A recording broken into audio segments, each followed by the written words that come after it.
It's a perfect day for the Autumn Leaf Festival and football here in Clarion as the 2-1 Golden Eagles host the Gannon Golden Knights from Memorial Stadium. Hello again and welcome to our coverage here on the Sports Fever Television Network. It is a beautiful day for football. Glad to be here. John Schaefer and Phil Schoener. It should be a good defensive football game. We'll see two of the top defenses in the conference and two of the top defensive players as well in Julian Hauser and Mike Zanders. If you like defense, we're in for a treat today. Take a look at the comparing stats between both players. Let's start with Mike Zanders, 24 tackles, 12 of them solo. He leads the #1 ranked defense in the PSAC right now. The Golden Knights have only given up 11.7 points a game, and Zanders at his strong safety position is a big reason why. And then Julian Hauser, he'll line up all over the field today, the right end, the left end, in the middle. He's caused a lot of trouble for offenses already this season, 26 tackles and 5 sacks in just 3 games. So defense could very well be the story here today. One of these teams will get to 3-0 in the PSAC. We'll have the opening kickoff and the starting lineups for you up next right here on the Sports Fever Television Network. It's senior day at Mercyhurst University, and the Lakers look to finish off their season with a 7th consecutive win as they host the Shippensburg Red Raiders in a PSAC crossover showdown.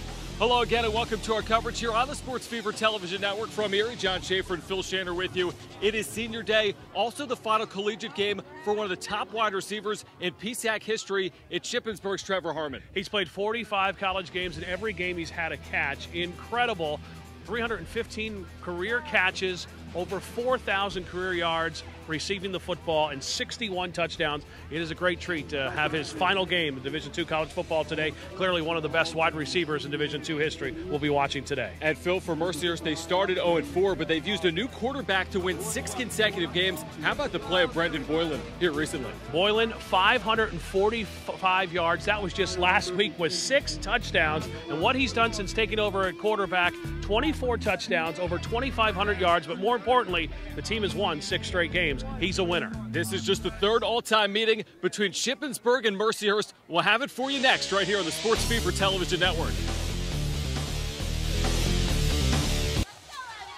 Second down.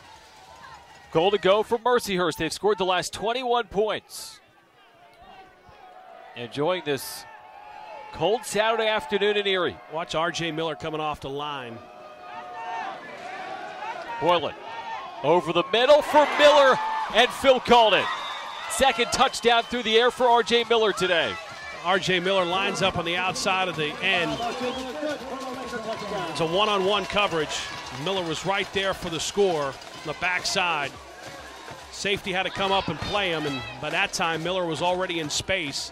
That's the 2nd time they ran that very play for a touchdown. That's one of their red zone go-to calls that Mercyhurst goes with, and that was drawn up and executed perfectly for the touchdown. 20 pounds, but boy, he is a force. And very quiet so far by number 4. We expected a lot out of him. Jordan, last year, 7 catches, 114 yards, and 3 touchdowns. Let's see if they can get this guy who transferred in from the University of Akron the football.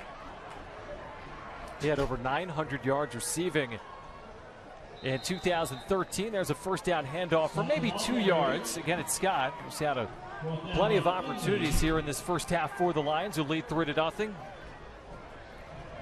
Well, I'll tell you what, going into this game, John, you thought with Cook back as a 4-year starter and 5 of the 6 returning wide receivers that they would really try to pass the football more than they have. They've really been patient running the football and have done a nice job. So a lot of positive yards establishing the running game, and that was one of the things that Lincoln wanted to do when they started camp is to make sure that they had a solid running game. They feel that that's going to help them through their schedule this year. This is trips on the near side, and it is caught by Anthony Green, who has it out to the 22-yard line.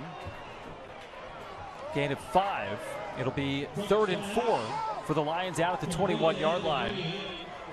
Anthony Green is one of those guys who you want to get in space. And again, we talked about how they block once they make the catch downfield, and that's the case right here. Anthony Green with the catch, and all the wide receivers, they're looking to block someone. There's a block right there on the top of your screen to free up some extra yards. But they want to get their guys in space. And again, we mentioned it before, we'll say it again, the Lincoln wide receivers do a good job blocking downfield once the pass is complete. Big 3rd down for the Lions. Deep in their own territory. This is Cook firing, one-on-one coverage, and it's caught inside the 40-yard line. And there he is, Hakeem Jordan. It was just a matter of time, and that's the kind of big playability that this guy can give you.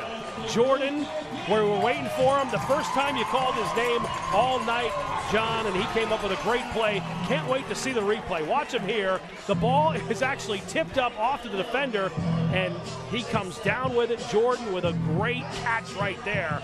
Oh, that's big-time highlight stuff, and really puts Lincoln in a great opportunity, and now into Cheney territory. It was just a matter of time till they got him the football. Each team a timeout remaining. Coach Flanagan for the Lions looks on. It's 18-17 Wolves. First down from the Cheney 25 for Lincoln. Cook drops back, fires, has a man. It is caught for a touchdown again by Hakeem Jordan, his third tonight.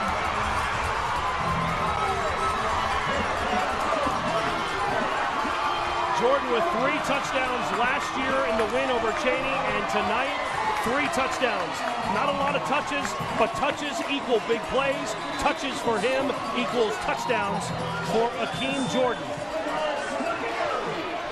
From Washington, D.C., take a look at Hakeem. Just get down the field. We've said it a couple of times tonight, John. Get the ball to number 4, and when they have, big things have happened. Brown moved from the left side to the right side as they hand it off on second down, and Elliott has a very small gain, maybe a yard to the 33-yard line. One thing that Coach Swan said this week, he wants to establish that running game. He understands it, in the playoffs last year, and he knows that when you get in the playoffs, you need to have that running game. And they have improved on their running game since the season has started. They were very much pass happy in the beginning of the season. The running game struggled a little bit. It's gotten better, and Coach Swan wants to make sure that his team continues to be able to run the football. But here comes something more comfortable with the passing down. 3rd and 6. McCartney goes empty, has a man, and that is caught by Mike Doty, who is near the pylon and in for the touchdown. Doty's 10th touchdown catch of the season, and just another weapon that's been added into the mix. A great deal of size. He's a big target for Define at 6'4", 205, and has that physicality as well. Watch McCartney. No pressure at all from McCartney. Able to just sit back there and throw that football. And Doty got into space, and then he finds his way stumbling into the end zone for the score. Yeah, the yardage difference is so much in Mercyhurst's way. Mercyhurst, the problem has been, the 2 turnovers we talked about. Also, John, the penalties, especially those 2 pass interference calls that we mentioned. But Mercyhurst is doing what they do. Time of possession, long drives, holding on to the football. They won the time of possession in the first half. That's how their offense is structured.